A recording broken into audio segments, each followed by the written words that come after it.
साथियों, एक बार पुनः आप सभी का स्वागत है।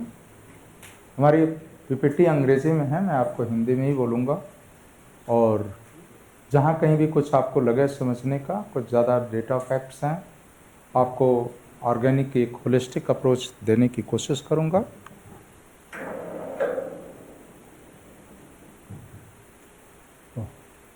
बढ़ेगा कहाँ से? साथियों, ये जो डेटा है उसमें बागवानी फसलों का है, और एक कह लें कि पिछले 25-30 वर्षों में बागवानी फसलों में काफ़ी उत्पादन बढ़ा। इसमें किसी को कोई संकोच नहीं होना चाहिए। एक ज़माने थे जब कभी कोई फल खरीदता था तो लोग पूछते थे कि घर में कोई बीमार पड़ा है क्या, और कोई सब्जी खरीदते थे तो लोग पूछते थे कि घर में कोई मेहमान आया है क्या। आज वो स्थिति नहीं है। हर तरह के फल, हर तरह की सब्जियां आपको बाज़ार में मिलती हैं, तो इससे लगता है कि इसमें काफ़ी प्रगति हुई है। और बहुत कम एरिया है, हम तो फसलों के अंदर करीब 141 मिलियन हेक्टेयर एरिया रखे हुए हैं, बहुत बड़े रकबे पर खेती करते हैं। बागवानी फसलों में मात्र 28 मिलियन हेक्टेयर एरिया है, ये नीचे की फिगर बता रहे 28 मिलियन हेक्टेयर एरिया है, लेकिन उसका जो उत्पादन है वो आज के दिन में जो फसलों का उत्पादन है करीब 352 मिलियन मेट्रिक टन का है, लेकिन उससे ज़्यादा बागवानी फसलों का उत्पादन है। तो ये कहने की पिछले 25-30 वर्षों में विशेष करके सब्जियों का उत्पादन तो बहुत ही बढ़ा है। ये फलों का उत्पादन है, करीब 113 मिलियन मेट्रिक टन का फलों का उत्पादन है। मैं बताऊं कि मैं बचपन में कभी रहता था तो अंगूर नहीं देखने को मिलते थे, और जिस तरह से आज के दिन में अंगूर हर ठेले पर दिखते हैं तो मुझे लगता है कि काफ़ी अच्छा बात हुई। और थोड़ी थोड़ी जहाँ पर टेक्नोलॉजी का प्रयोग किया गया, टेक्नोलॉजी का तात्पर्य ये है कि आप जस्ट 15 वर्ष पहले का आप रिकॉल करिए कि किसी को कोई समाचार देना होता था तो आप आदमी भेजते थे, और आज के दिन में मोबाइल पर है कि घंटों बात करके और पल पल की खबर दे रहे हैं। और क्यों भाई, वो पहुंच गए, ट्रेन मिल गई, बैठ गए, कितना दूर चले। और मैं बताऊं, मैं अपनी बचपन की यानी अपनी लाइफ की बात करूं, 30 बरस 35 बरस पहले जो मैंने नौकरी शुरू किया हुआ तो लड़का पैदा हुआ तो 1 महीने बाद हमको चिट्ठी मिली कि लड़का पैदा हुआ है। और आज के दिन में तो हर पल पल की खबर की हॉस्पिटल में भर्ती हुए हैं लोग किस तरह। ये टेक्नोलॉजी है, टेक्नोलॉजी में बहुत दम है, रिसर्च में बहुत पोटेंशियल है। हम जो बात कर रहे हैं 60-65 में, वो भारत बंटवारे के बाद जितना अंगूर के बगीचे थे वो ज़्यादातर पाकिस्तान में चले गए थे, और उस समय हमको ये लगता था कि जो अंगूर का उत्पादन होता है वो ठंडे मुल्क में ही होता है। हमारे पास जो थोड़ा बहुत अंगूर का उत्पादन होता था वो जम्मू कश्मीर में होता था, और उसी से हम लोगों ने अंदाज़ा लगाया कि ये ठंडे मुल्क में ही होता है। एक छोटी सी रिसर्च की गई और उसमें एक रोटेस्टाक को ऐसा पकड़ा गया जिस पर कलम बांधते हैं डागरीज का, और डागरीज पर जब बांधा गया तो देखा गया कि वो तो कहीं कहीं लगाइए तो बहुत अच्छे से आ रहा है। और आज के दिन में महाराष्ट्र में जो अंगूर का उत्पादन है वो पूरे विश्व में उसकी उत्पादकता सबसे ज़्यादा है। तो ये कहें कि एक छोटा सा करिश्मा इतना बड़ा काम कर गया। आज के दिन में आप सवेरे देखिएगा वो जो बनाना यानी टिश्यू कल्चर बनाना, इतना ज़बरदस्त टिश्यू कल्चर से बनाना आ रहा है, G9 वैरायटी। तो रिसर्च और रिसर्च में इस तरह से दम है, आप उसको पकड़िए।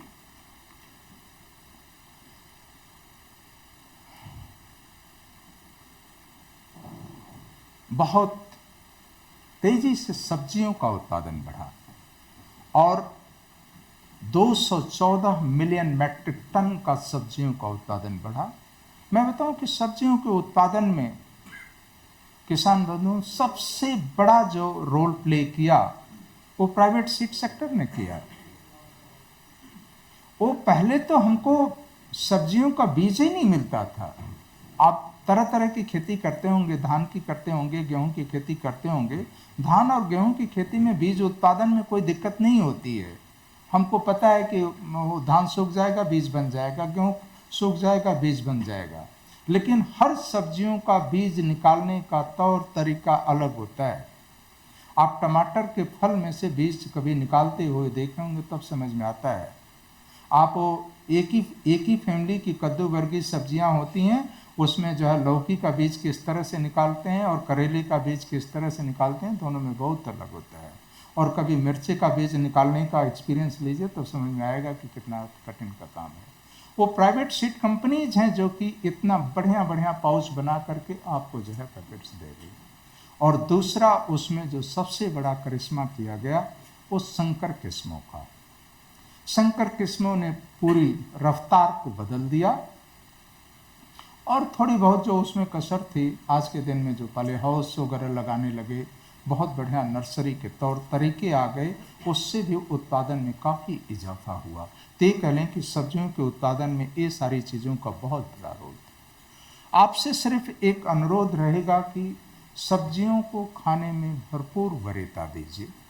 आज के दिन में मैं कैंसर की बात तो नहीं करना चाहता, लेकिन कैंसर एक भयावह बीमारी के रूप में है और कैंसर के बारे में जो इस साल का नोबेल प्राइज दिया गया है, उसका मानना है कि बराबर आदमी यदि कैंसर से बचना चाहता है तो इम्यूनिटी लेवल उसका काफ़ी हाई होना चाहिए, उसकी अंदर प्रतिरोधक क्षमता बिल्कुल बहुत ज़्यादा रहनी चाहिए, अन्यथा किसी भी समय यदि आपकी इम्यूनिटी डाउन होगी तो किसी समय आप कैंसर के चपेट में आ सकते हैं।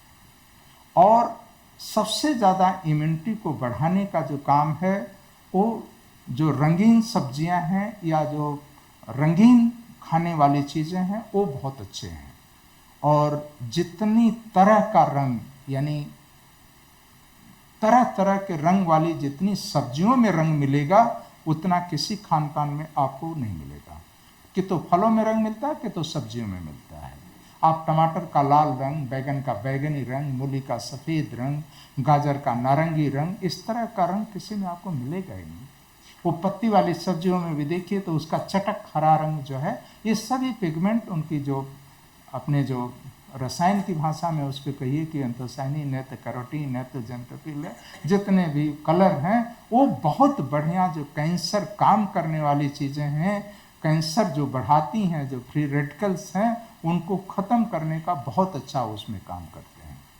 और ये तो कहें कि डॉक्टर का भी मोटे मोटे तौर पर मानना है कि यदि आप भरपूर सब्जियों का सेवन करते हैं तो 70% कैंसर को आप दूर रखते हैं।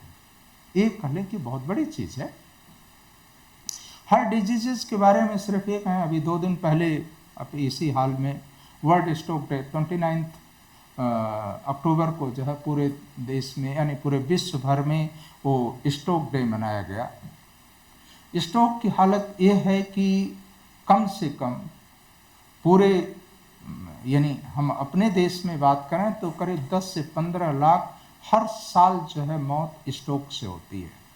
वो स्ट्रोक का जो कारण है उसमें जो हमारी धमनियाँ यानी आर्टरीज मोटी हो जाती हैं, हार्ट से ब्रेन को रक्त नहीं पास होता है या वो कभी कमी हो जाती है तो उसमें। और ये जितनी सब्जियां हैं आपकी धमनियों को बिल्कुल, आर्टरीज को बिल्कुल साफ सुथरा रखती हैं। और तो कुछ नहीं बताएंगे, एक आध चीज़ों को और देख लीजिए। जैसे आज के दिन में डायबिटीज़ की बहुत बड़ी समस्या है, हर 5 में एक आदमी डायबिटीज़ का शिकार है। घर में कोई भी मेहमान आए तो उसको पूछ करके चाय पिलाना होता है कि चीनी वाला लेंगे विदाउट चीनी वाला लेंगे। और ये जो सब्जियां हैं, विशेष करके जो पत्ती वाली सब्जियां हैं, आपके डायबिटीज़ को बहुत बढ़िया कंट्रोल करती हैं, इंसुलिन लेवल को बहुत अच्छा मेंटेन करती हैं, पेट को सॉफ्ट रखती हैं और तीसरा ये है कि आपकी आँखों की रोशनी को बहुत अच्छा रखती हैं। परेशानी की बात है कि हम वो पत्ती वाली सब्जियों को खाने में रुचि नहीं करते, पालक कम खाते हैं, पनीर ज़्यादा खाने के शौक रखते हैं। एक और चीज़ों को बताएं आपको, ओबेसिटी और अल्जाइमर। मोटापा अपने आप में एक बहुत बड़ी बीमारी है, भगवान न करें किसी को मोटापा हो, लेकिन मोटापे के बहुत से कारण हैं और उस मोटापे का जो कारण है उसमें सबसे ज़्यादा तेल, फैट यानी इस तरह वाली जो चीज़ों को खाने का है। अभी किसी दिनों प्रधानमंत्री जी अपने मन की बात बोल रहे थे तो उसमें उन्होंने भी रिक्वेस्ट किया कि तेल कम खाइए आपको मोटापे से बचाएगा। मोटापा अपने आप में एक परेशानी है। मोटे आदमी डायबिटीज़ ज़्यादा होता है, मोटापे आदमी को हार्ट स्ट्रोक की प्रॉब्लम है, ब्लड प्रेशर ज़्यादा होता है। ये तमाम सारे कोविड के पीरियड में मोटापे आदमी कोविड के भी बहुत शिकार हुए। सब्जियों को आप भरपूर खाइए। सब्जियों में आप बाहर से तेल और वगैरह मत डालिए, बॉयल करके खाइए। आपके शरीर को बिल्कुल ठीक रखेंगे, कभी आपको मोटापा होगा ही नहीं, क्योंकि सब्जियों में तो कुछ होता ही नहीं। आप बाहर से मिला दें, तेल वगैरह मिला दें, नहीं तो सब्जियों में तो कुछ ऐसा तेल फैट कोई चीज़ होते ही नहीं, आपको बिल्कुल एकदम चंगा रखेगा। और लास्ट है जो अल्जाइमर डिजीज़ का है। अल्जाइमर एक भूलने की बीमारी है। 60-65 बरस की उम्र में ऑलमोस्ट 4-5% मेमोरी गायब होने लगती है। लेकिन वो 4-5% मेमोरी गायब है तो कोई बात नहीं, बुढ़े आदमी को थोड़ा उतना याददाश्त के लोग कहते हैं कम रहती है। लेकिन इस कदर पर मेमोरी गायब हो, याददाश्त गायब हो जाए कि चश्मा लगाए रहें और कहें कि चश्मा कहाँ है भाई, हाथ में डंडा लिए रहें और पूछें कि छड़ी हमारी कहाँ है, तब तो समझ लीजिए कि स्थिति खराब है। यहाँ तक कि अल्जाइमर के ऐसे पेशेंट होते हैं कि जो कपड़े तक नहीं पहनते और पूछा जाता तो कहते हैं कपड़े पहने तो हैं। ये कहने की एक ब्रेन डिसऑर्डर है। और जो ये याददाश्त लिखी है वो न्यूरॉन है, और वो न्यूरॉन ओल्ड एज के साथ कमज़ोर पड़ने लगते हैं। उन न्यूरॉन को मजबूत करने का एक खान पान का तरीका बहुत अच्छा है, यदि आप उसमें दलहनी सब्जियों का समावेश कर लें। प्रकृति ने बहुत अच्छी अच्छी चीज़ें दिया है, और यहाँ तक कि भारत के क्या जो आयुर्वेद के लोग हैं, जो यूनानी हैं, वो भी कहते थे कि खाना ही इतना खाइए कि आपको दवा लेने की ज़रूरत न हो। Let food should be the medicine. खाना ही इतना अच्छा हो कि आपको गोली खाने की ज़रूरत न पड़े। यदि हम अपने खान पान में विविधता ला करके तरह तरह की सब्जियों को, और ये मैंने बताया कि अल्जाइमर्स को रोकने का जो दलहनी सब्जियां हैं वो बहुत अच्छा काम करती हैं। आपका सेम है, बाकला है, और तरह तरह की और भी सेम है, बाकला है, मटर है, या और जो क्वाँच है, इस तरह की तमाम जो दलहनी सब्जियां हैं वो बहुत अच्छा काम करती हैं उसमें। तो ये मेरा रिक्वेस्ट है, और विशेष करके पत्ती वाली सब्जियों को तो ज़रूर खाने का आप इंटरेस्ट रखिएगा। ये मैं अपनी बात नहीं कर रहा हूँ, यहाँ तक कि प्लानर्स कह रहे हैं कि जो दक्षिण भारत के लोग जो रसम वगैरह बहुत खाते हैं वो भी पत्ती वाली सब्जियों का थोड़ा समावेश कर लें, क्योंकि जो मद्रास है वो देश की वो डायबिटीज़ की राजधानी बनने को तैयार है। इतना ज़्यादा वहाँ पर डायबिटीज़ के पेशेंट हो रहे हैं।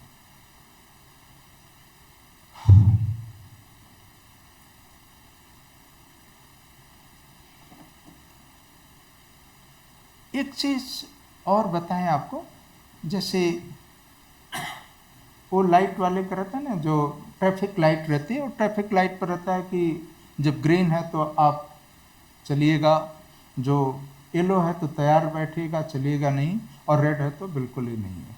इसी तरह से जो ग्लाइसेमिक इंडेक्स है वो कहते हैं कि ये ग्लाइसेमिक इंडेक्स का तात्पर्य है कि किसी चीज़ में कितना ज़्यादा मिठास है, और लो है यानी जो 55 से लो है तो यानी ठीक है, ग्रीन है। 55 से 69 है तो मीडियम है, और 69 से अबव है किसी चीज़ में तो समझ लीजिए कि ज़्यादा है। हमको तब थोड़ा सा यानी रुकना चाहिए। उसका क्या हो गया?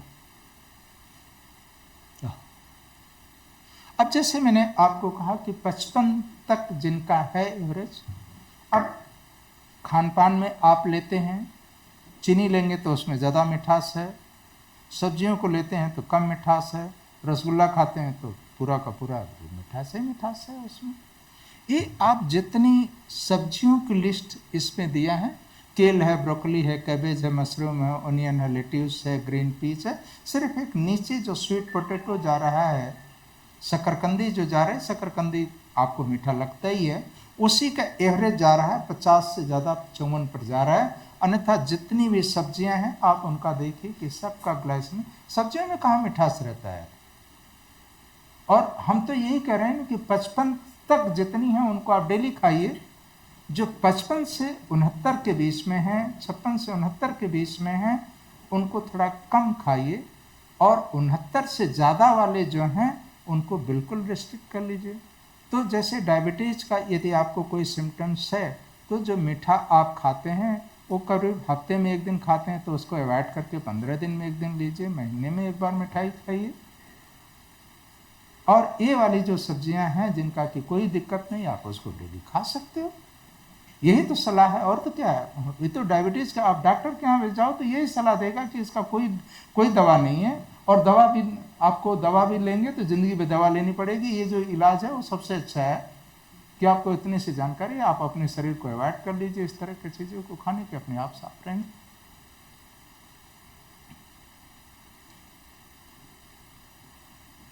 कुछ ऑर्गेनिक के बारे में सारी चीज़ें आपको मैंने बता दिया था, और ये सब उसी के प्रिंसिपल हैं। हाँ, इनका ज़रूर आप बात को मैं बराबर रखता हूँ। स्वामीनाथन साहब को पिछले साल में भारत रत्न से सम्मानित किया गया। हमारे देश में हरित क्रांति के समय उन्होंने बहुत बढ़िया काम किया था। जब वो PL 480 के तहत जो मोटा वाला जो गेहूँ आया था लरमा रोहो, उस समय में वो काम कर रहे थे पूसा इंस्टीट्यूट पर, और उन्होंने उसको सरवती सोना वगैरह की किस्मों को दिया। तो कह ले कि बहुत अच्छे प्लानर थे, बहुत अच्छी उनकी सूझबूझ थी। और 68 में वो हर साल साइंस कांग्रेस होता है, तो वो 68 का जो साइंस कांग्रेस हो रहा था वो BHU में हो रहा था, बनारस हिंदू यूनिवर्सिटी में। उस समय उन्होंने कहा था कि वो बिल्कुल हरित क्रांति का शुरुआती दौर था। वो मैक्सिकन खेत की गेहूँ आई हुई थी। मुझे भी उस छोटे से बच्चे थे, लेकिन घरों में बहुत अच्छी खेती होती थी, तो मुझे भी पता है कि लरमा रोहो लगा हुआ था। फिर उसके बाद वो सरवती सुंडा की किस्म आई कि 68 पहले लगाते थे। उसके बाद जो है RR सीरीज आई, जो रस्ट रेस्टेंट किस्म जो किस्में थी। तो उस तरह की हम वो बहुत पहले से घरों में खेती बहुत अच्छी करते आए थे। तो उस समय जो ये नई किस्में आई थी उनमें एक तो बीमारी नहीं लगती थी और बहुत अच्छे उत्पादन होता था। हाँ, खाद वाद देने का काम शुरू हो गया। जो गेहूं में एक पानी देने से ही जो है गिरोई लग जाती थी, रस्ट की बीमारी लग जाती थी। एक गेहूं में कोई बीमारी वगैरह नहीं लगती थी उस समय। उसी यानी हरित क्रांति के बिल्कुल शुरुआती दौर में स्वामीनाथन साहब से पत्रकारों ने पूछा, तो उन्होंने कहा कि अभी तो देखने में बहुत अच्छा लग रहा है, लेकिन एक समय आएगा कि ये रसायन आपको परेशानी में डाल सकेंगे। ये आदमी की बुद्धिमत्ता थी। आदमी वही है जो भविष्य के बारे में इतना बढ़िया से सोच ले। भविष्य के बारे में सोचने की मैं बात बताऊं आपको साथियों कि जो शुरुआती दौर में 75 के दशक में जब प्लास्टिक का बोरा शेखर साहब आया था ना, जो प्लास्टिक के बोरे में खाद आई थी, तो मैं जब खाद लेकर के चलता था तो गांव के आदमी कहते थे, बाबू एक बोरा में से खाद निकाल करके बोरा दे दीजिएगा हमको झोला बनाने के लिए। वो प्लास्टिक के झोले को इतना बढ़िया पसंद करते थे, कहते थे कि ये हमको जो है पानी से, बरसात से और सारी चीज़ों से, और आज वो प्लास्टिक के झोले को कोई लेना नहीं चाहता। वो शुरुआती दौर थे। आज आपको प्लास्टिक की समस्या समझ में आ रही कि प्लास्टिक की समस्या किस तरह से समस्या करता है। तो ये स्वामीनाथन साहब की सूझबूझ थी, जो उन्होंने बहुत पहले कहा कि ये जो रासायनिक उर्वरकों का प्रयोग किया जा रहा है, जिस तरह से पानी की खपत बढ़ती जा रही है, रासायनिक दवाओं का प्रयोग हो रहा है, ये कल के दिन में आपको घातक होगा। आपके लिए सोचना पड़ेगा। और उसको सोचा मैंने अब जाकर के, जब ऑर्गेनिक फार्मिंग की बात कर रहे हैं, परंपरागत कृषि की बात कर रहे हैं।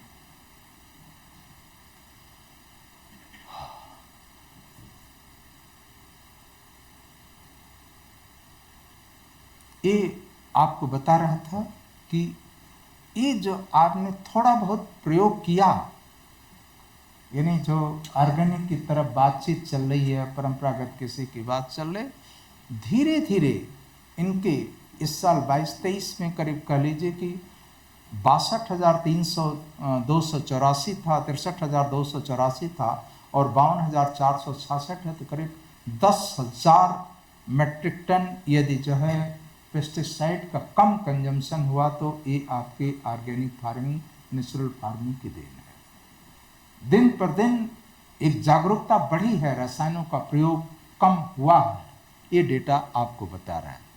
और सबसे बड़ी बात यानी कि इन डेटा में हमारे यहाँ की जो सबसे बड़ी बात है कि हम तो सबसे ज़्यादा जो है, ये इंडिया का ब्लू वाला है और वर्ल्ड का ओ में जो इंसेक्टिसाइड की बात है, जो सबसे ज़्यादा जहरीला है, वो विश्व एवरेज 19% का और हमारा 51% का है।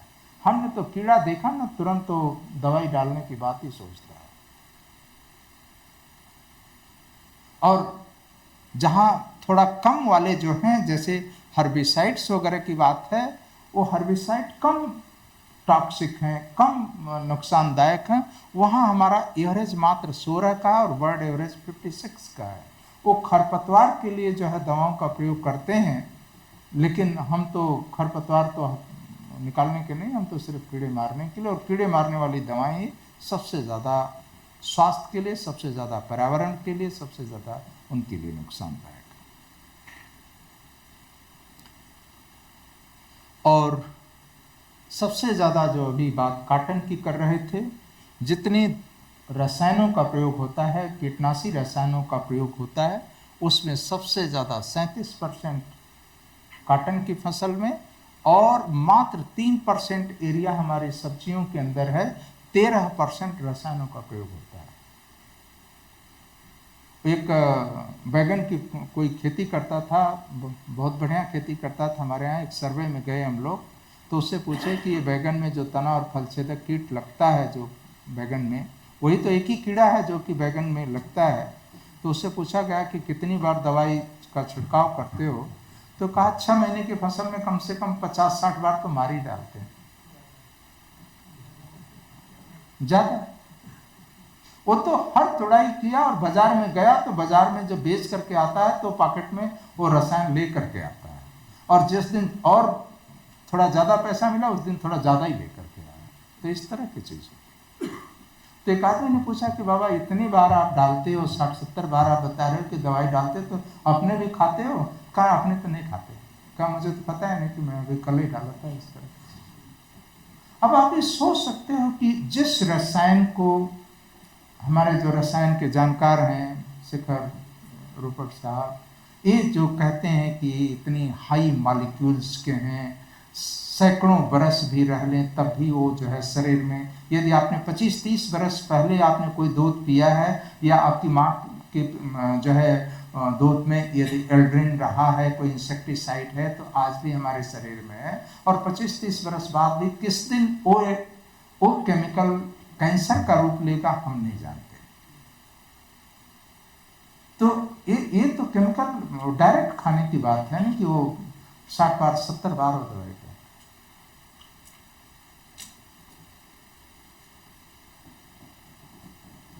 ये कुछ बायोपेस्टिसाइड का है, लेकिन बायोपेस्टिसाइड का कहाँ उतना प्रयोग नहीं कर पा रहे हैं। थोड़ा सा ये जो उर्वरकों की बात है उस पर बात करना चाहते हैं। ये मोटे मोटे तौर पर सॉइल साइंस में बहुत अच्छा काम किया, सदियों से काम किए, कम से कम 3 दशक से ज़्यादा, 3 सेंचुरी से, 3 शताब्दी से ज़्यादा सॉइल साइंटिस्ट काम कर रहे हैं।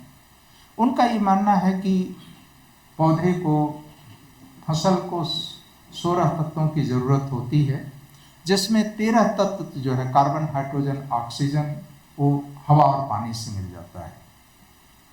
बकिया जो 13 तत्व हैं उसको जमीन से लेना पड़ता है। उसमें 13 तत्वों में ये जो nitrogen, phosphorus, potassium, calcium, magnesium, sulphur है, उसको थोड़ा ज़्यादा मात्रा में चाहता है, जिसे मुख्य तत्व बोलते हैं।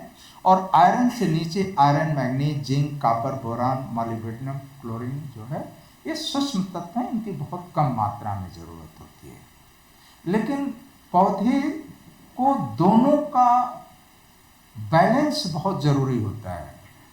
जैसे आप खाना में, आप दाल में नमक तो डालना ही पड़ता है, चाहे आप, हाँ, नमक ज़्यादा नहीं लेना चाहिए, लेकिन यह है कि उतना सा नमक जितना चाहिए उतना ज़रूर आपको लेना चाहिए। वही चीज़ यदि मिट्टी में मुख्य तत्व के अलावा सूक्ष्म तत्व भी का होना जरूरी है। यदि आपने सूक्ष्म तत्व नहीं रखा तो मुख्य तत्व भी काम नहीं करेंगे। परेशानी की बात है कि जब हम केमिकल फर्टिलाइजर देते हैं तो खास तरह का देते हैं, जैसे यूरिया देते हैं तो उससे नाइट्रोजन मिलता है, फॉस्फेटिक फर्टिलाइजर देते हैं तो फास्फोरस ही मिलता है। लेकिन जब हम कंपोस्ट की खाद देते हैं, वर्मी कंपोस्ट देते हैं, ग्रीन मैन्योर देते हैं, तो उसमें मुख्य तत्व के साथ साथ सूक्ष्म तत्व भी मिलता है। एक उसकी अच्छी बात यही है। और इन सूक्ष्म तत्वों में सबसे बड़ी जरूरत है कि हमारी जमीन में ऑर्गेनिक कार्बन जरूर हो।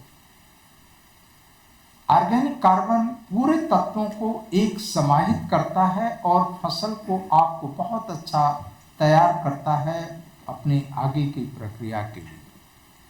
हालत ये है कि नीचे की जितनी लाइनें देखें उसमें 15% ऑर्गेनिक कार्बन बचा है, 85% खाली हो गया।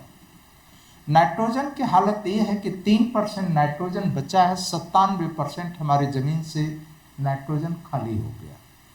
फास्फोरस की हालत ये है कि 17% है, 83% खाली। पोटेशियम 29% है, 71% खाली। बोरान 53% है, 47% खाली। कापर है, कापर की कम जरूरत भी लगती है। आयरन सूक्ष्म तत्व है, कम जरूरत लगती है।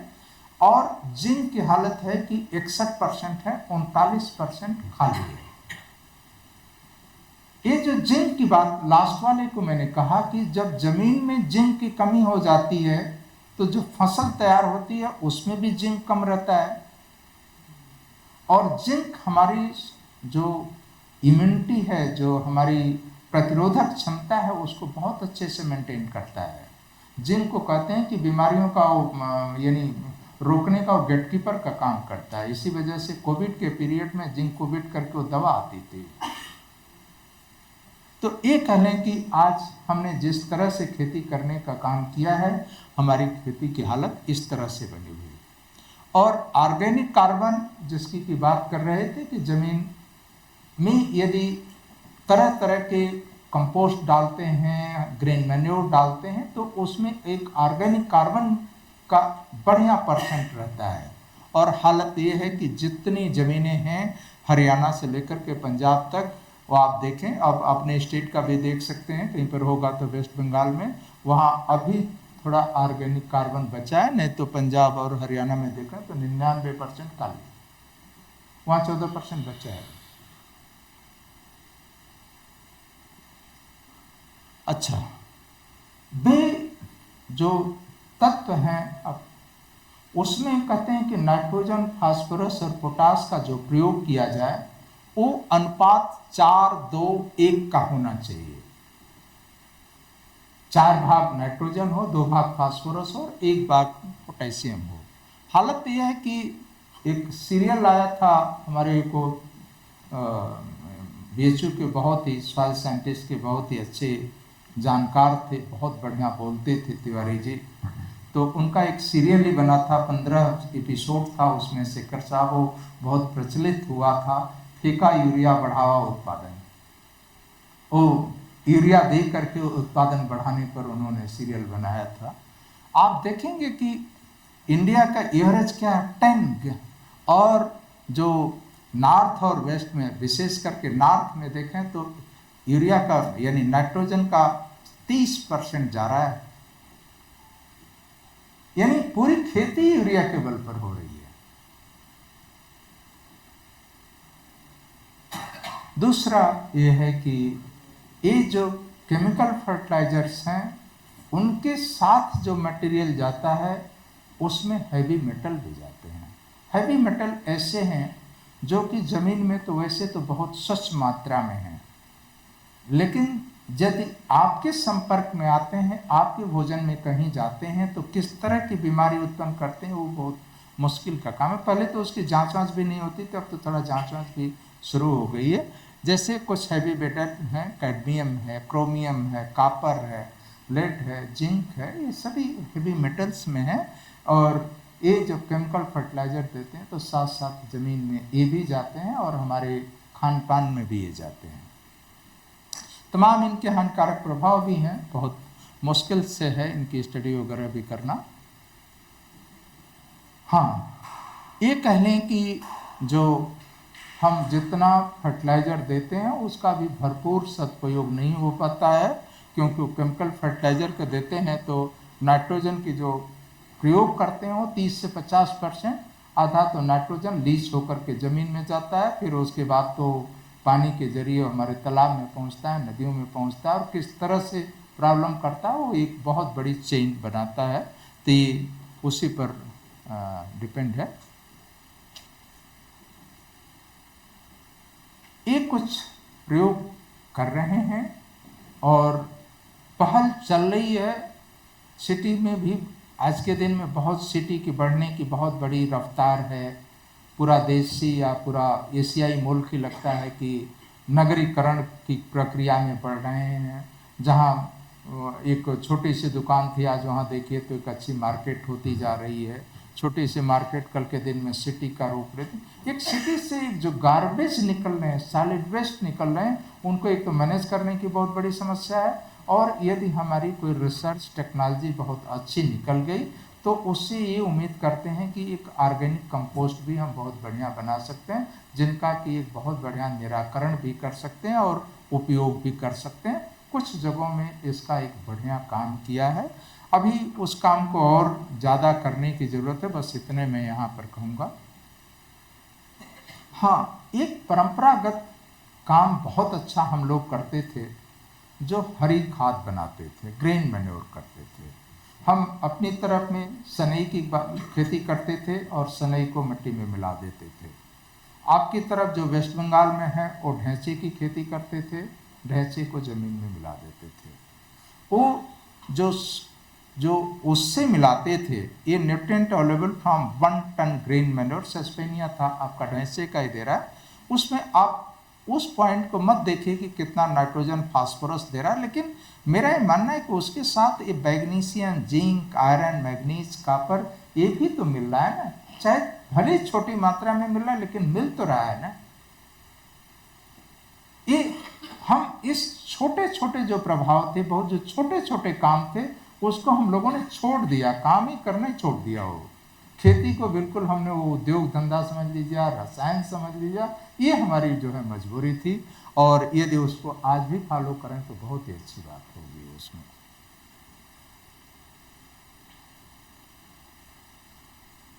हाँ, ये मैं आपको कह रहा था कि 2000 के समय यदि कोई डेटा हमारे पास था तो मात्र करीब 14.9 मिलियन हेक्टेयर ज़मीन पूरे संसार में थी, और आज के दिन में जो बहुत अच्छे ढंग से डेटा ले रहे हैं, कम से कम 180 देश बड़े खुले मन से डेटा दे रहे हैं, और अंतर्राष्ट्रीय एजेंसी है एफओम के अंदर काम करती है, वो डेटा को हर साल कंपाइल करके दे रही है।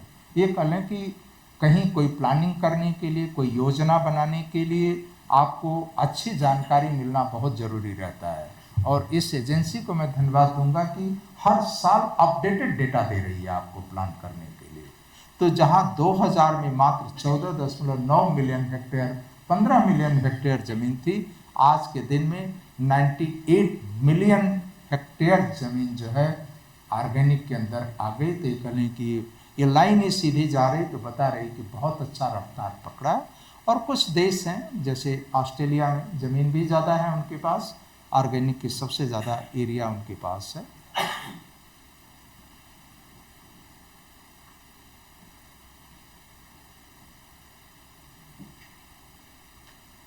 भारत में छोटी जोत है, हमारे पास आबादी ज़्यादा है। आज के दिन में कहाँ से लग गया, हमारे पास सबसे ज़्यादा जो है ऑर्गेनिक ग्रोवर्स हैं, करीब 2 करोड़ 38 लाख या कितना कुछ फिगर देख करके वैसे आपको समझ में आ जाएगा। 23 लाख या 23 लाख होगा, 23 लाख 58,000 है जो भी, 23 लाख ही होगा। तो ये कह लें कि हम सबसे ज़्यादा ऑर्गेनिक का बढ़ावा दे रहे हैं, सबसे ज़्यादा हमारे पास ग्रोवर्स हैं। ये आपको बता रहा था करीब 136 बिलियन यूरोज की, कहाँ 1999 में कहाँ 15 बिलियन था मार्केट, आज के दिन में 136 बिलियन यूरोज यूरोपियन मुद्रा है, डॉलर के आसपास ही मुद्रा होती है, बहुत ज़्यादा फर्क नहीं रहता है उसमें। इंडिया में हमारे पास करीब 6 मिलियन हेक्टेयर ज़मीन है। 6 मिलियन हेक्टेयर या 64,14,412, तो बहुत ज़्यादा अभी हमने उसमें काम नहीं कर पाए हैं, स्कोप ज़्यादा है। और ये आपका जो है ऑर्गेनिक की है, और जो पीजीएस की है यानी परंपरागत कृषि योजना के तहत वो करीब 1 लाख करीब होगी, और 1 मिलियन करीब 1 मिलियन हेक्टेयर करीब ज़मीन उसमें है, करीब 5.9, टोटल 6.4 मिलियन हेक्टेयर ज़मीन है। ये उसका डेटा दोनों को मिला करके है ऑर्गेनिक फूड्स।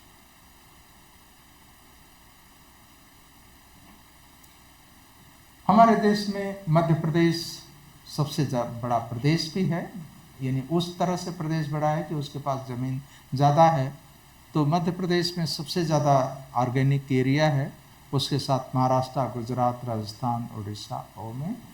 और जो ऑर्गेनिक की एरिया है अभी उतना कहने की जागरूकता नहीं बढ़ी है, मात्र करीब 4.5% टोटल जो हमारा रकबा बनता है, खेती वाली ज़मीन बनती है, तो मात्र 5% एरिया को हम ऑर्गेनिक की तरफ बदल पाए हैं। तो कहने की अभी वो पोद्दार साहब जैसे लोगों की अभी काफ़ी ज़रूरत है पहल करने की।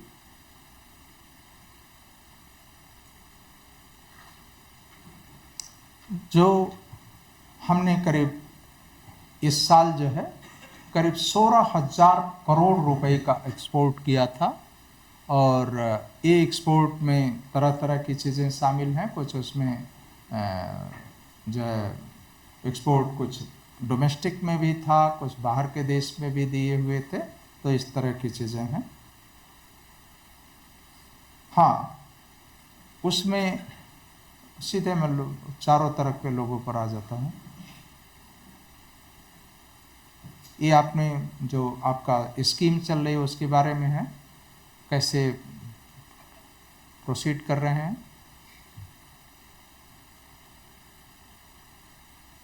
अभी की एक कहने की गवर्नमेंट की जो पहल रही उसमें एफएसआई को आगे किया, और उन्होंने एक जैविक भारत लोगो लेकर के आए। ये जैविक भारत यदि लोगो यदि किसी पर लगा है तो ये कह लें कि वो एफएसआई ने सर्टिफाई किया है और एक ऑर्गेनिकली प्रोड्यूस है। ये जो आपका पीजीएस इंडिया ग्रीन का जो लोगो है उससे ये है कि शुरुआती दौर में उन्होंने परंपरागत कृषि के जितने भी नियम हैं उनको फॉलो किया है और एक प्रोसेस में रन कर रहे हैं, उनसे उत्पादन लिया गया है। जो पीजीएस इंडिया ऑर्गेनिक का लोगो लग जाता है, यानी अब उन्होंने जो जेस्टेशन पीरियड था उसको फॉलो कर लिया, उसके बाद ज़मीन शुद्ध हो गई, उसके बाद उन्होंने उत्पादन लिया, तो दूसरे तरह का लोगो है। और जो फाइनल लोगो है इंडियन ऑर्गेनिक्स का, उस लोगो यदि किसी प्रोडक्ट पर लग गया तो यानी पूरी तरह से मटेरियल साफ सुथरा है, उसकी अच्छी तरह से जांच हो गई है और वो सर्टिफाइड मटेरियल है, विदेश में एक्सपोर्ट के लिए जा सकता है। हमने कहा कि इस दिशा में एपीडा को भी, और एपीडा को विशेष रूप से कहें कि मैं बहुत ही वो करता हूँ, और गवर्नमेंट ने भी काफ़ी पहल किया। ये पहल तब हमने किया जबकि हमारा एक कंसाइनमेंट गया था बाहर और उन्होंने उसको रिजेक्ट कर दिया, तब मेरी समझ में आया कि नहीं, हमारी जांच होनी चाहिए और अपने प्रोडक्ट्स का अच्छा लेवल लगना चाहिए, तभी वो विदेश में जा सकेगा। तो इस तरह की पहल करके आज हम इस तरह के लोगों लेकर के आए हुए हैं, और उम्मीद है कि 2-4 वर्षों में और जागरूकता बढ़ेगी तो आपका ये जो परिश्रम है काफ़ी सफलतापूर्ण जाएगा। कुछ एक विकल्प के रूप में हम बहुत अच्छा काम कर सकते हैं, जैसे वर्मी कंपोस्ट का है। ये वर्मी कंपोस्ट की सिर्फ एक को जानकारी होने की ज़रूरत है, थोड़ी सी उसमें ट्रेनिंग लेने की ज़रूरत है। वर्म्स बड़े काम के हैं और विशेष करके ये जो ऊपर वाला है एसिनाफोटिडा, ये तो बहुत ही अच्छे काम का है। और सबसे बड़ी बात तो ये है कि जो वर्मी कंपोस्ट तैयार होता है वो जो सामान्य गोबर की खाद तैयार होती है, कंपोस्ट की खाद तैयार होती है, उसमें हर में करीब इसके न्यूट्रिएंट की जो परसेंटेज है वो ज़्यादा है। आप देखेंगे कि जो वर्मी कंपोस्ट में कहाँ नाइट्रोजन 1.9 है तो कंपोस्ट में 1.4, CN रेशियो पे छोड़ देते हैं, फास्फोरस 2 है तो उसमें 1.8 है, और पोटेशियम भी ज़्यादा है, जिंक इसमें ज़्यादा है, और कॉपर इसमें ज़्यादा है, मैग्नीज ज़्यादा है उसमें। और सबसे बड़ी बात तो ये कि एक हार्मोनल इफेक्ट भी देता है। वो कभी आपने देखा होगा कि जो वर्मी कंपोस्ट की यूनिट लगाते हैं उसके ऊपर वो वर्म्स को रख करके पानी डाल करके उसका जो वर्मी वाश बनाते हैं, वो वर्मी वाश यदि आप जो है टमाटर की फसल पर डाल दें, नींबू की फसल पर डाल दें, या आप किसी भी फसल पर डाल दें वर्मी वाश को, तो मैंने खुद को एक्सपेरिमेंट किया, बहुत अच्छा फ्रूट सेटिंग होती है, फल भी नहीं गिरते हैं उससे। तो ये उसमें जो एक हार्मोनल इफेक्ट है वो एक बहुत बढ़िया काम करता है। सिर्फ उसमें एक आदमी की जानकारी होने की ज़रूरत है, और जो वर्मी कंपोस्ट यूनिट शुरू करें उनको भी थोड़ा सा जानकारी, पोद्दार साहब जैसे लोग हैं किसी वर्मी कंपोस्ट के जहाँ पर यूनिट है वहाँ पर ले जा कर के दे सकते हैं कि गोबर का टेम्परेचर क्या होना चाहिए, या नए ताज़े गोबर में नहीं वर्म सर्वाइव करते हैं, कहीं पेट्रोल डीजल का अगल बगल में चीज़ें नहीं होनी चाहिए। ये कुछ सावधानी है, उसके अलावा तो एक बार सीख ले आदमी तो बहुत ही अच्छा है। हमारे मैं तो बनारस से आता हूँ, एक जालान का फार्म है, उन्होंने ज़्यादा नहीं 5-6 लेडीज़ को लगा रखा है और करीब 300 उनके पास गायें हैं। वो तो चैरिटी काम करते हैं, जो स्लॉटर्स के लिए गायें जाती हैं सेक्रेटरी साहब उसको रुकवा लेते हैं और उसी का एक फार्म डेवलप कर लिया है। आई विल अप्रिशिएट कि उसने ऐसी गायों को फिर यही करके आर्टिफिशियल इंसेमिनेशन के जरिए जा कर के इतना बढ़िया काम किया। और वहाँ पर जो वर्मी कंपोस्ट है पूरे शहर भर में जितने लोग छोटे छोटे बगीचे रखे हैं या घरों में गार्डन रखे हैं, सबके लिए वर्मी कंपोस्ट की पैकिंग जा रही है। वो तो एक पहल है, आदमी एक गांव में तैयार करना शुरू कर जाए, 10-5 लोग जोड़ते हैं, सैकड़ों लोग जोड़ते हैं, तो इस तरह की चीज़ होती है।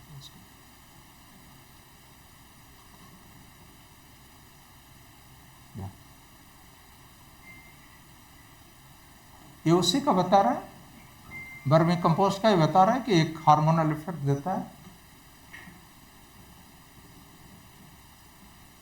साथ साथ कुछ बायो फर्टिलाइजर्स भी, बायो फर्टिलाइजर पर थोड़ा और जानकारी लेवल तक, यानी उस लेवल तक ले आने की ज़रूरत है। मैं ये कहूँगा कि इसमें भी बहुत अच्छा काम कर रहे हैं, और अभी के अभी एक पहल और कर रहे हैं कि ऑर्गेनिक बायो फर्टिलाइज़र की फिल्म बना करके देने को तैयार हैं, क्योंकि ये लगता था कि बायो फर्टिलाइज़र छोटी एरिया में पॉट में तो बहुत अच्छा काम करता है, लेकिन जब खेत में जाता है तो उतना काम नहीं कर पाता है। वो उसके बहुत से रीजन हैं, उसमें जब फील्ड में जाता है तो दोनों तरह के फैक्टर्स होते हैं, लेकिन अभी उसमें भी सुधार किया जा रहा है। रिसर्च में होता है, कभी आगे बढ़ाने के लिए तो बहुत ज़्यादा रिसर्च की ज़रूरत होती है, तो उस तरह से भी काम किया रहे। और कुछ स्टेट तो बहुत अच्छे परफेक्ट भी हो गए हैं, जैसे कर्नाटका का मैं देखता हूँ, आंध्रा का देख रहा हूँ, तो बायो फर्टिलाइजर्स और लिक्विड फर्टिलाइजर्स में बहुत अच्छा तरक्की किया है उन्होंने। ये सब लिक्विड फर्टिलाइजर का उत्पादन है। कुछ जगह के एक्सपेरिमेंट्स के भी रिजल्ट बहुत अच्छे हैं। ये बायोफिल्म की बात कर रहा है कि इस तरह की फिल्म बना करके भी तैयार हो रही है देने के लिए। कुछ किस्मों को भी, ऐसी किस्मों को भी उगाने की ज़रूरत है जिसमें कि बीमारी और कीड़े कम लगें, उसके बारे में भी लोग बताएंगे आपको। ये कुछ किस्में हैं जिनके मैं चर्चा किया हूँ, मैं कॉपी दे दूँगा। हाँ, इस तरह की जो चीज़ें हैं कल के आपको घुमाएंगे रूपट जी या और लोग घुमाएंगे तो आपको बताएंगे कि जैसे टमाटर के साथ जो गेंदा लगा दीजिए तो आपको जो हेलियाथिस वाला है वो काम, यानी जो कीड़ा लगता है वो काम कम हो जाता है। उसी तरह से जो चाइनीज़ कैबेज को, जो चीनी पत्ता गोभी है, उसको पत्ता गोभी के आगे वाली लाइनों में लगा दें तो आपको जो डीबीएम है, डायमंड बैक मोथ, उसका जो है प्रकोप कम हो जाता है। तो ये कुछ आसान से पहले हैं एग्रोनॉमिक प्रैक्टिसेस हैं जिनको करके आप कीड़े और कीड़ों का, विशेष करके कीड़ों का तो बहुत ही उसमें कंट्रोल हो जाता है। मैं तो चाइनीज़ कैबेज को देखा हूँ कि यदि चाइनीज़ कैबेज लगा दीजिए तो जो मेन कैबेज यानी जो मुख्य पत्ता गोभी की जो फसल है वो ऑलमोस्ट 99% सेफ चली जाती है। चाइनीज़ कैबेज इतना ज़्यादा उस पर ट्रैप कर लेते हैं, इतना ज़्यादा अट्रैक्ट कर लेते हैं कि वहाँ तक तो कीड़े जाते ही नहीं। तो ये तो बहुत आसान से पहले जिसको किया जा सकता है। कुछ इसी तरह की फसल को लिए हैं, जैसे कैबेज के साथ कैरेट लगा करके, ब्रोकली के साथ फेवा बीन को लगा करके, कैबेज के साथ फ्रेंच बीन लगाए हैं, ब्रिंजल के साथ कोरिएंडर लगाए हैं, बिटरगट के साथ जो है करेले के साथ, करेले पर जो फ्रूट फ्लाई का प्रकोप होता है उसके साथ मेज लगा करके काम को कर सकते हैं। नेचुरल फार्मिंग पर इतने मैं कहूँगा कि जो हमारे, उनको भी छोड़ देता हूँ, जो पालेकर साहब का काम,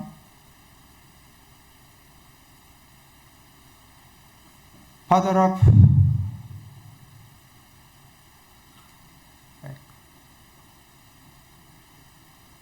सुभाष पालेकर साहब का काम, एक कम से कम इतना तो इन्होंने बता ही दिया कि जो गाय का गोबर है, गाय का मूत्र है और कुछ जो नेचुरल फार्मिंग में यानी इस तरह की चीज़ें हैं कि उनको कर करके भी उत्पादन लिया जा सकता है। और गवर्नमेंट भी इस पर काफ़ी पहल कर रही है। ये इतनी होलिस्टिक अप्रोच है कि वो, हम तो ऑर्गेनिक में तो कहते हैं ना कि थोड़ा सा प्लाट वगैरह की बात करते हैं, ये तो यदि नेचुरल फार्मिंग पर आ जाए तो आपकी नदियाँ सुरक्षित हैं, आपकी रहन सहन सुरक्षित है। हम ये नहीं जानते कि हम जो रसायन दे रहे थे उससे क्या नुकसान किया, मुझे ये नहीं पता। मैं किसी दिन वो बर्ड्स की डाइवर्सिटी को देख रहा था तो किस तरह की, कितनी तरह की चिड़ियों की संख्या कम हो गई, वो सिर्फ रसायनों का ही प्रकोप है। आज के दिन में हमको कहीं भी जो है जो वो वल्चर था, यानी जो गिद्ध चिड़िया थी, जो सबसे बड़ी चिड़िया थी, जो कि पर्यावरण में स्कैवेंजर का काम करती थी, कहीं पर कोई जानवर मर जाता तो अपने आप वो सफाई कर देते थे, आज के दिन में खत्म हो गई। आप उसकी यदि कैसे इंस्टिंक्ट हुआ, कैसे वो खत्म हो गया, वो कहें कि उसके पीछे भी एक रसायन का ही हाथ है। तो ये कहें कि एक बहुत बढ़िया प्रयोग है जिसमें हम रसायनों को गुड बाय कर रहे हैं कि बाय बाय नहीं करें उसको। और दूसरा वो करें, it is also called as a low cost farming या जीरो बजट फार्मिंग। दूसरी पहल भी बहुत है।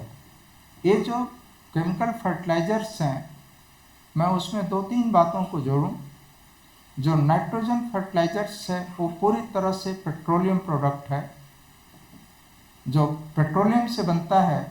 और आज के दिन में जो पेट्रोलियम की, यानी पेट्रोलियम की जो महामारी है, वो आप समझ रहे हो कि आए दिन वो अमेरिका कह रहा है कि रसिया से आप पेट्रोल लेना बंद कर दो।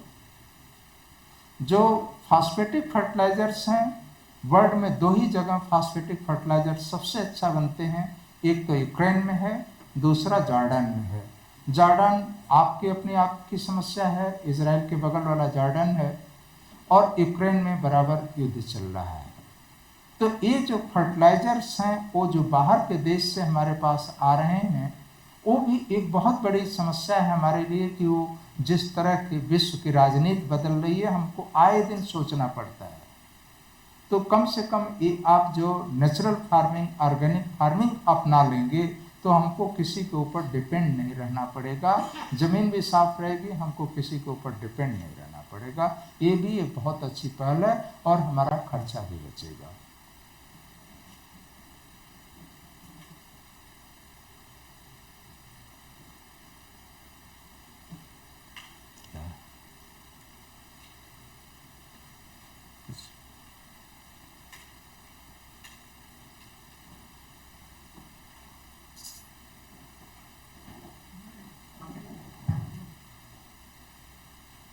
क्या हो गया?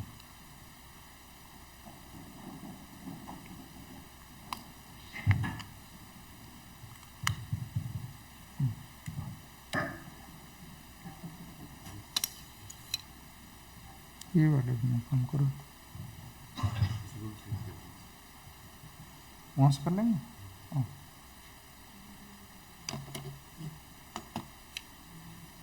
ये तो ठीक। एक बहुत अच्छी पहल है इसमें, जो बैगन में तना और फल छेदक कीट लगता है, एक ही कीड़े से कम 70 से 80% फसल बर्बाद होती है। और एक ही कीड़े को बचाने के लिए 60 से 70 बार, जो मैंने बताया कि आपको दवाओं का प्रयोग करते हैं। एक छोटी सी पहल है एग्रीकल्चर में, आपको लोग बताए होंगे गुड एग्रीकल्चर प्रैक्टिसेस। हम एक साफ सुथरी खेती करने की पहल है। साफ सुथरी खेती करने की पहल है कि हमारी भी मेड़ साफ हो, पड़ोसी की भी मेड़ साफ हो। हम कितना भी अपने फसल को बचाने की कोशिश करें, बगल वाला यदि वो कीड़ा लगा वाला फेंक करके हमारे मेड़ पर रख देगा तो कीड़ा निकल करके हमारे में लगेगा ही। यदि हम पूरी की पूरी पहल करें कि हम भी साफ रखें, पड़ोसी भी साफ रखें, तब तो अच्छी बात होगी। यहाँ पर ऐसे काम किया गया है। आप देखें तो बैगन की फसल लगी हुई है, मेड़ पर लगी हुई है, बंड पर लगी हुई है, और जो एक फल है यदि जमीन के संपर्क में आ जाता है तो उसमें एक बीमारी, फमोप्सिस की बीमारी लगती है, इसको आप बताएंगे। कम से कम यदि वो पुआल लग जाता है तो जमीन के संपर्क में नहीं रखता। आप छोटे छोटे आप उसको डंठल देखेंगे कि बम्बू की चिप्स लगा करके वो जो है उसको सपोर्ट दिया गया है, और साथ साथ जो फेरोमोन है, सेक्स फेरोमोन है, उनको भी करीब 40 से 50 संख्या 1 एकड़ में लगा देते हैं। तो और एक काम और कर लेते हैं कि नर्सरी में जब पौधा रहता है और साथ साथ यदि फील्ड में भी जब जाते हैं तो देखते हैं यदि कहीं पर शूट एंड फ्रूट बोरर लगा है तो एक तो डस्टबिन लिए रहते हैं और ब्लेड ऊपर का वहीं फुंगी से काट करके उसमें निकाल लेते हैं। इतना सा कर लेने पर आपको शायद ही एक आध बार भी कोई दवा छिड़कने की काम की जरूरत हो, और वो भी जो दवा छिड़कने का काम है आप वो नीम सीड यानी वो नीम की जो गिर्री का या नीम बेस्ड जो आते हैं, एक आध बार आप उनको छिड़काव कर दीजिए, बहुत बढ़िया आपका कंट्रोल हो गया। तो ये है तो प्रैक्टिस है, हमने खुद किया है, बहुत अच्छी उसकी सफलता मिली है। बस ये है कि अमल में लाने की जरूरत है उसको। कुछ आपके प्रैक्टिकल में बीजामृत जीवामृत की बात करेंगे लोग, कि कैसे बीज को ट्रीट कर दें और ज़मीन को सीड ट्रीट कर दें। सारी चीज़ों पर कल के दिन बताएंगे। आगे बढ़ाते जाएं, एक आक और बढ़ाते हैं। ये हमारे जो 17 गोल दिए हुए थे, ये 17 गोलों पर पूरे विश्व के करीब 190 देशों के मुखिया लोगों की सिग्नेचर है। 2030 तक इन जो लक्ष्य हैं, 17 गोल हैं, उनको पूरा करने की जिम्मेदारी दी गई है। और वो 17 गोल जो हैं उसमें बहुत से गोल, जैसे भूखमरी से बचाना, अच्छा स्वास्थ्य रखना, हम अपने पर्यावरण को कैसे स्वस्थ रखेंगे, अपने जो जल प्राणी हैं उनको कैसे रखेंगे, ये सारी चीज़ें, बहुत सारे 5-6 गोल तो ऐसे हैं जो हमारे एग्रीकल्चर से डायरेक्टली रिलेटेड हैं, और उसमें सबकी भागीदारी होना ज़रूरी है, तभी हम उस लक्ष्य को हासिल कर पाएंगे। तो उसके लिए भी ज़रूरी है कि आपकी ये जो पहल है वो बहुत अच्छी है। नेक्स्ट, ये सारी चीज़ें यदि हम परंपरागत कृषि को अपना लेते हैं, ऑर्गेनिक को अपना लेते हैं, तो जो जलवायु परिवर्तन का जो दुष्चक्र है उसको भी कम कर सकेंगे। क्योंकि जो जलवायु परिवर्तन का जो सबसे बड़ा जो कारण है वो पर्यावरण का जो, यानी जो गर्मी बढ़ रही है, टेम्परेचर जो बढ़ रहा है, और साथ साथ जो विषाक्त यानी जो विषैली गैसें हैं वो बढ़ रही हैं, और उनके बढ़ाने में केमिकल और इस तरह की जो चीज़ें हैं वो सबसे ज़्यादा नुकसानदायक हैं। छोड़ देते हैं, जलवायु में हमारा इंडेक्स बहुत पीछे है, आगे बढ़ाते हैं, छोड़ देते हैं बायोडाइवर्सिटी।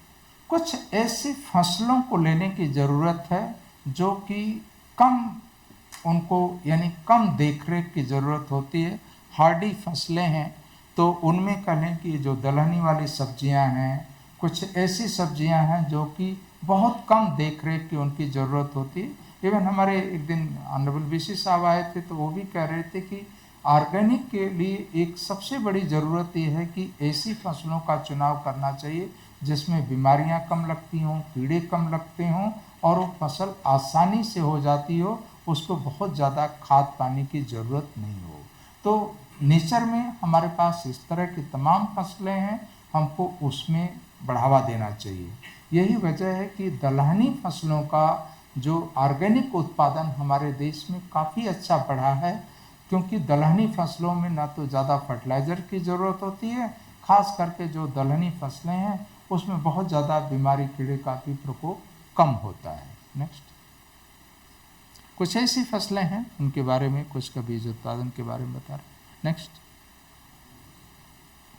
इसको बता रहे थे कि वो क्वांच है जो बहुत बढ़िया, उसमें डोपा कंपाउंड है और जो हमारे जो भूलने की बीमारी है उसको बहुत कम करती है। इसको साल में 1-2 बार खा लीजिए तब भी आपके शरीर की इम्यूनिटी को काफ़ी बढ़ा देती है। नेक्स्ट, सहजन है, वेस्ट बंगाल के लोग तो सहजन को काफ़ी अच्छा पसंद करते हैं। इसकी पत्ती से लेकर के, फल से लेकर के, फूल से लेकर के सारी चीज़ें बहुत पौष्टिक हैं। पिछले सालों में तो हमने अपने देश से गल्फ कंट्रीज़ के लिए जो है काफ़ी एक्सपोर्ट भी किया हुआ था। नेक्स्ट, छोड़ दीजिए कुछ आगे के, आगे बढ़ें। ये गवर्नमेंट का एक बढ़िया डिसीजन कि इन्होंने पहल किया, और पहल भी इसलिए किया कि ये देश, ये जो प्रदेश था ये 75-76 में आया था। ये तो स्वतंत्रता इनको बाद में मिली थी, 75-76 में मिले थे। अभी तो इस साल गोल्डन जुबली मना रहे थे ना 50 बरस पर। तो शुरुआती दौर में इनको जितनी सुविधाएं मांगते थे सभी मैंने दिया, और इस सुविधाओं में केमिकल फर्टिलाइजर भी खूब लिया, इन्होंने भरपूर उपयोग किया। थोड़े दिन में रियलाइज करने लगे कि ये तो छोटा सा प्रांत है, हमने जो केमिकल फर्टिलाइजर का उपयोग किया उससे हम किस तरह से जो है हमारी ज़मीनें अनफर्टाइल होती जा रही हैं, पानी के सोर्स खराब होते जा रहे हैं। तब उन्होंने बहुत जल्दी पकड़ा और कहा कि नहीं, बहुत मैंने उपयोग कर लिया, नहीं करेंगे। उन्होंने ये डिसीजन तो 2003-4 में ले लिया था, 2016 लग गया, 10 बरस तक का उनका पहल थी। और ये कहें कि एक और अच्छा पहल किया नेक्स्ट, कि उन्होंने केमिकल सब्सिडी को बंद कर दिया। नेक्स्ट, और अपने सिलेबस में भी ला दिया, बच्चों के, छोटे बच्चों के स्कूल के सिलेबस में, पढ़ाई लिखाई में डाल दिया कि रसायन किस तरह से नुकसानदायक हैं, हमको ऑर्गेनिक फसल पर ध्यान देना चाहिए। तो ये बच्चे पढ़ करके निकलेंगे, बच्चों को यदि जानकारी हो जाए कि नहीं रसायन नुकसानदायक है, छोटे बच्चे को बता दीजिए कि तंबाकू गुटखा नुकसानदायक है। छोटे बच्चे को आज को बताने की ज़रूरत है कि जो प्लास्टिक है ये किस तरह से ज़मीन में जा रहा है, और किस तरह से, यहाँ तक कि इतना सूक्ष्म प्लास्टिक कि जो नमक भी खा रहे हैं उसमें भी आ करके हमारे शरीर को नुकसान कर रहा है। तब थोड़ा सा वो बच्चा समझेगा कि नहीं, हाँ इनसे दूर रखना है, अन्यथा तो चिप्स खाता है और रास्ते में प्लास्टिक फेंकते हुए जाता है। नेक्स्ट, आगे बढ़ा दीजिए। कुछ इस तरह से कुछ फसलों का उत्पादन बढ़िया ले सकते हैं। नेक्स्ट, जैसे अच्छी किस्म है फिल्टा, ये मैं आपको बता रहा था कि कल आप उसको देखिएगा, यहीं पर टिश्यू कल्चर बनाना G9 का लगाया है। हर साल में उसको साल में 2 बार 25-25 किलो गोबर की खाद दे रहे हैं। मुझे भी नहीं विश्वास था, मैं तो केमिकल वाले से आता था ना, लेकिन आज मुझे विश्वास हो गया कि नहीं, यदि थोड़ी सी पहल कर लिया जाए तो बहुत शुद्ध फसल ली जा सकती है उसको। नेक्स्ट, नेक्स्ट, छोड़ दीजिए, आगे बढ़ें। कुछ अच्छा अनुसंधान करने की भी जरूरत है। सबसे बड़ी परेशानी होती है जो खरपतवार की, उसमें मेरा मानना है कि गवर्नमेंट या बहुत अच्छे रिसर्च होंगे तो बहुत अच्छे इम्प्लीमेंट्स वगैरह दे दें, रोबोटिक टाइप का भी कंट्रोल करने की दे दें, कुछ ऐसे मल्च मटेरियल दे दें जिसमें काफ़ी अभी पहल करने की ज़रूरत है। एक विदेशी मशीन का मैं उदाहरण दे रहा हूँ, किस तरह से वेट को कंट्रोल कर रहे हैं, रोबोटिक है। नेक्स्ट। और इस तरह का मॉडल्स उधर साहब, यदि जो हमारे गांव की सब्जी मंडियां हैं, जो बाजार की सब्जी मंडियां हैं, वहां पर यदि इस तरह का यदि मॉडल्स आ जाए कि आप देखे होंगे कि मैं सब्जी मंडियों में जाता हूं तो दिमाग खराब हो जाता है कि सब्जी भी बिक रही है तो उधर जानवर भी घूम रहा है, और वो सब्जी बेचने वाला जो मूली किसी ने लिया तो लिया और नीचे का रखा, ऊपर वाला तोड़ करके वहीं पर फेंक दिया। फूल गोभी का वो कट दिया तो पत्ता तोड़ करके फेंक दिया तो जानवर खा रहा है, जानवर वहीं पर गोबर कर रहा है। इस तरह की गंदगी भी किस तरह की है, आप उसको एक सुझाव बहुत पहले हम लोगों ने भी दिया हुआ था वर्ल्ड बैंक को कि सब्जी मंडियों को आप इस तरह से कर लें कि वहाँ पर जो है यदि सोलर सिस्टम लगा दें, जो जितने गार्बेज इकट्ठा हो रहे हैं वहीं कंपोस्ट की यूनिट बनवा दीजिए, और जो सब्जी बच जाती है उसको वहीं पर रेफ्रिजरेशन की सुविधा उसको दे दीजिए, तो एक अच्छी पहल हो जाएगी। पैकिंग की व्यवस्था, पैक हाउस उसी जगह दे दीजिए, तो एक सिस्टमेटिक काम हो जाएगा, देखने में अच्छा लगेगा। स्वास्थ्य के लिए सब्जियां तो बिल्कुल सीधे, कुछ तो सलाद के रूप में जिसको ताजे खा लेते हैं, पकाते भी नहीं, तो कंटेमिनेशन भी दूर होगा, सराउंडिंग भी साफ सुथरा होगी। आप इसको देखिए कि किस तरह से उन्होंने रखा है, वो सब्जी मंडी रखा, यानी सब्जी मंडी है, सब्जी रखा है, गोबर का कंपोस्ट का पिट रखा है, एक कम्युनिटी तरह का किस तरह से उन्होंने पूरा सेट सिस्टम डेवलप किया हुआ है, किस तरह से खेती, एक मॉडल्स इस तरह से। और मेरा मानना है कि यदि इस तरह की यदि पहल कर लिया जाए तो एक साफ सुथरा उत्पादन कर सकते हैं, और जितनी भी खराब चीजें हैं उनको रिसाइकिल करके एक बढ़िया ऑर्गेनिक मैन्योर भी बना सकते हैं। नेक्स्ट। अल्बर्ट हावर्ड को मैं अप्रिशिएट करूंगा कि बहुत बढ़िया कोट दिया था कि health is the birth right of all living things. अरे भाई, जीते किस काम के लिए हैं? जीने के लिए तो हमको खाना है, और खाना अच्छा मिले जिससे कि हम एक अच्छी जिंदगी जी सकें, तो और उसमें एक ऑर्गेनिक एक बहुत अच्छी पहल है। नेक्स्ट। कुछ हिंदी में मैसेज था, बहुत अच्छा, जमीन के ऊपर। तो जमीन के ऊपर जो मैसेज है उसका बहुत ही हिंदी अनुवाद बहुत अच्छा है। वो लिखता है कि सभ्यता का मूल धरती में है, सभ्यता का मूल धरती में, यानी सभ्यता की जड़ी धरती में है। यह कथन धरती के समान गंभीर है। हर राष्ट्र वास्तव में भूमि से ही पनपता है और भूमि पर ही अपने अभिलेखों को लिखता है। जिस जमीन से निकलता है वहीं का इतिहास लिखता है, भूमि पर ही अपने अभिलेखों को लिखता है। युद्ध ध्वस्त देश पनप सकते हैं, मगर जिन देशों की भूमियां नष्ट हो गई हैं, चाहे वे सभ्यता के किसी भी शिखर पर हैं, जीवित नहीं रह सकते। ये जमीन के लिए बहुत बड़ा कोट है, और आपकी जो पहल है जमीन को बचाने के लिए है। इन्हीं शब्दों के साथ आप सभी को बहुत बहुत धन्यवाद।